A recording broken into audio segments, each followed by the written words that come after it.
عيونك شتاله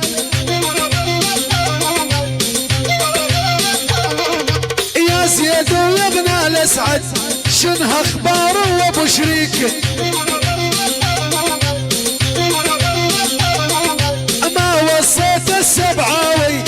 الشغل بده تكتيكه هذا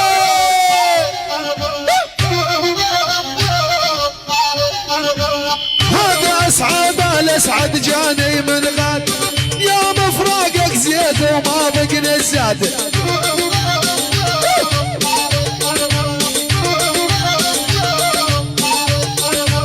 يوم يجينا زيد وتفزت